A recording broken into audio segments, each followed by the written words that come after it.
प्रिय विद्यार्थियों, नमस्कार।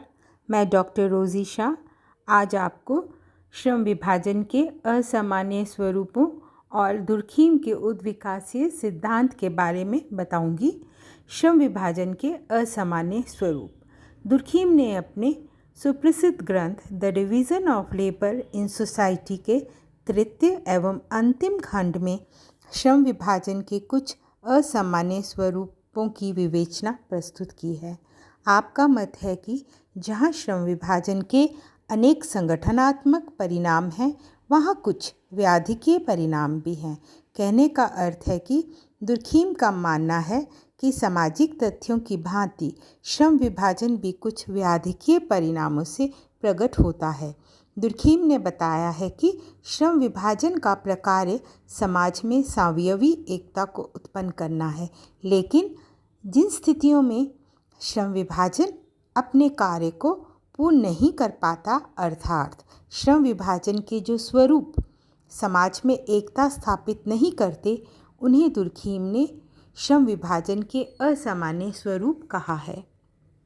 स्वयं दुर्खीम के शब्दों में सामान्यतः श्रम विभाजन सामाजिक एकता उत्पन्न करता है, परंतु कभी कभी ऐसा भी होता है कि इसके भिन्न और विपरीत परिणाम होते हैं। दुर्खीम के अनुसार ये असामान्य स्वरूप विभाजन के दोष नहीं है। कुछ अन्य कारण ऐसे होते हैं जो श्रम विभाजन को अपने मार्ग से विचलित कर देते हैं।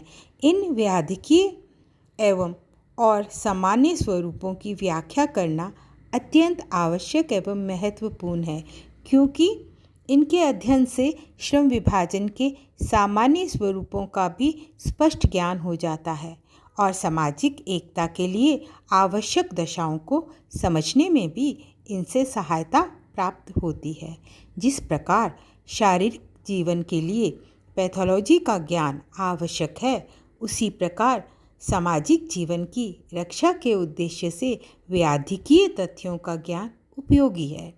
दुर्खीम ने श्रम विभाजन के 3 प्रमुख असामान्य स्वरूपों का उल्लेख किया है।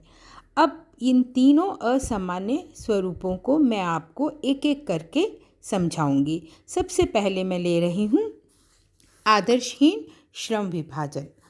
इस प्रकार के श्रम विभाजन का स्वरूप मुख्य रूप से आर्थिक क्षेत्र में देखा जा सकता है। श्रम विभाजन का विकास होने के साथ साथ अनेक बार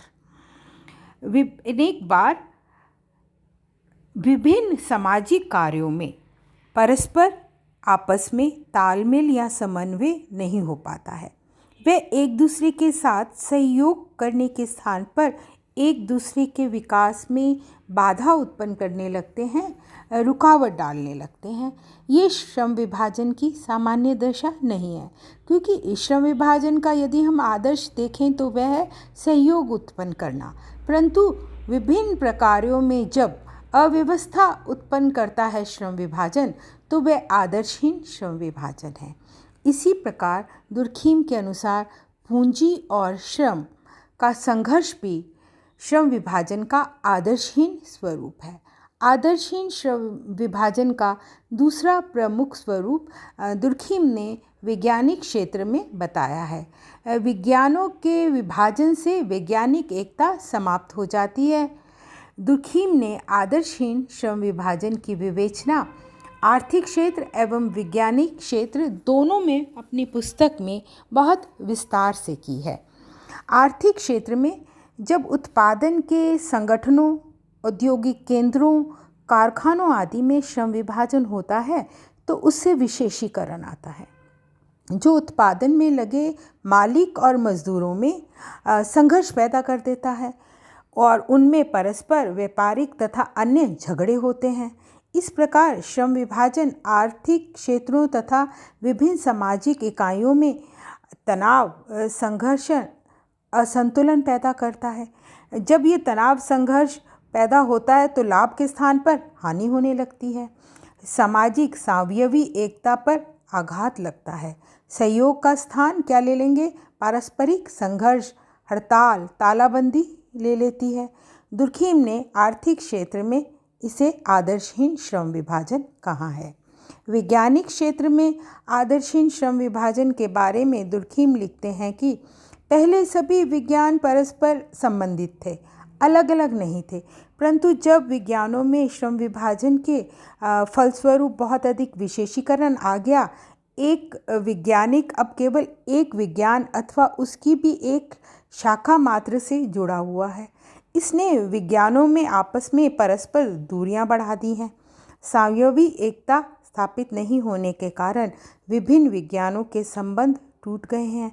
दुर्खीम के अनुसार श्रम विभाजन ने विज्ञानों में संघर्ष तथा दूरियां बढ़ा दी हैं और ये श्रम विभाजन का असामान्य स्वरूप है। दुर्खीम ने लिखा है कि जब समाज के विभिन्न अंगों में निरंतर पर्याप्त संपर्क बना रहता है तब तक आदर्शहीनता की स्थिति उपस्थित नहीं होती, लेकिन जब ये संपर्क टूटने लगता है या टूट जाता है तो आदर्शहीनता की स्थिति उत्पन्न हो जाती है। अब मैं दूसरा असामान्य स्वरूप आपको बताने जा रही हूँ, बलात् श्रम विभाजन। दुर्खीम अपनी पुस्तक में लिखते हैं कि ये एक थोपा हुआ श्रम विभाजन है। जब व्यक्ति को अपनी रुचि के अनुसार कार्य को चुनने तथा त्यागने की स्वतंत्रता नहीं होती है, उससे शक्ति से काम लिया जाता है, तब वह पूर्व निश्चित कार्यों को करने के लिए मजबूर होता है, बाध्य होता है। दुर्खीम कहते हैं कि श्रम विभाजन में एकता स्थापित करना कोई सरल कार्य नहीं है। ये तभी स्थापित हो सकती है जब समाज के सभी लोगों को उनकी योग्यता, कार्यकुशलता, रुचि के अनुसार व्यवसाय मिले, कार्य मिले, जो जाति व्यवस्था तथा वर्ग व्यवस्था में नहीं मिलता है। ये श्रम विभाजन का दुष्कार्य है और इसे दुर्खीम बलात् श्रम विभाजन कहते हैं। दुर्खीम के अनुसार इस बलात् श्रम विभाजन को श्रम विभाजन का परिणाम नहीं माना जा सकता। श्रम विभाजन जब कुछ विशिष्ट परिस्थितियों के कारण होता है, जहां किसी बाहरी शक्ति के द्वारा श्रम विभाजन की स्थापना और रक्षा की जाती है, तब बलात् श्रम विभाजन को हम देख सकते हैं। अब मैं तीसरा असामान्य स्वरूप आपको बताने जा रही हूँ, व्यक्तिगत कार्य की अपर्याप्तता। श्रम विभाजन का ये तीसरा असामान्य स्वरूप दुर्खीम ने अपनी पुस्तक में बताया है और इसके बारे में वो लिखते हैं कि श्रम विभाजन समाज में एकता पैदा नहीं कर सकता जब तक कि कार्य करने वालों को काफ़ी काम ना दिया जाए। व्यक्ति की क्रियाओं के लिए पर्याप्त सामग्री उन्हें प्राप्त होनी चाहिए। श्रम विभाजन के कारण ऐसा नहीं हो पाता है। व्यावसायिक और औद्योगिक संस्थानों में श्रम विभाजन का विभाजन ठीक से नहीं होता है। लोगों में असंतोष होता है। अनुपयोगी कार्यों की अधिकता होती है। कार्यों का विभाजन अनुपयोगी होता है। ऐसे में क्या होता है, वो साथ साथ काम तो करते हैं लेकिन उनमें आपस में परस्पर एकता उत्पन्न नहीं हो पाती है। व्यवस्था स्थापित नहीं हो पाती है। अव्यवस्था उत्पन्न होती है। जब श्रम विभाजन अव्यवस्था और असंतुलन पैदा करता है और सावयवी एकता पैदा नहीं कर पाता है तो ये व्यक्तिगत कार्य की अपर्याप्तता कहलाती है। श्रम विभाजन ज़रूरी नहीं है कि एकता तथा संगठन ही पैदा करे, ये असंगठन, असंतुलन, अव्यवस्था भी उत्पन्न कर सकता है। अब मैं आपको इमानुएल दुर्खीम के उद्विकासीय सिद्धांत के बारे में बताऊंगी। दुर्खीम के अनुसार श्रम विभाजन सामाजिक तथ्य है और ऐसा मैं अपने पूर्व के व्याख्यानों में भी आपको बता चुकी हूँ। इसका सामाजिक परिवर्तन पर प्रभाव पड़ता है। दुर्खीम ने समाज के उद्विकास की व्याख्या श्रम विभाजन और सामाजिक एकता के प्रकारों के आधार पर की है, जिसे मैं पहले भी आपको विस्तार से समझा चुकी हूँ। आपका मत है कि समाज का विकास यांत्रिक एकता से सावयवी एकता की ओर क्रम से होता है। इस विकास का कारण श्रम विभाजन है। शुरू में समाज में श्रम विभाजन का अभाव होता है। प्रारंभ में समाज सादा सरल होता है, उनमें यांत्रिक एकता होती है। दमनकारी कानून का प्रचलन होता है। सामूहिक प्रतिनिधान तथा सामूहिक चेतना का प्रभुत्व होता है। जनसंख्या कम होती है और जनसंख्या का घनत्व भी कम होता है। लेकिन धीरे धीरे समाज की जनसंख्या में वृद्धि होती है और जनसंख्या का घनत्व भी बढ़ता है। समाज के सदस्यों की आवश्यकताएं बढ़ने लगती हैं और वो भिन्न भिन्न होती हैं और उनमें वृद्धि होने लगती है। स्पेंसर की भांति दुर्खीम भी ये मानते हैं कि समाज सरलता से जटिलता में विकसित होता है। समाज के विभिन्न गुणों में समानता से विभिन्नता में परिवर्तन होता है। आत्मनिर्भरता से पारस्परिक निर्भरता में परिवर्तन होता है। इस प्रकार समाज यांत्रिक एकता से सावयवी एकता में परिवर्तित होता है और ये परिवर्तन श्रम विभाजन की वृद्धि के फलस्वरूप होता है। दुर्खीम इसे ऐतिहासिक घटना मानते हैं। श्रम विभाजन के कारण विशेषीकरण आता है जो समाज में परिवर्तन लाता है।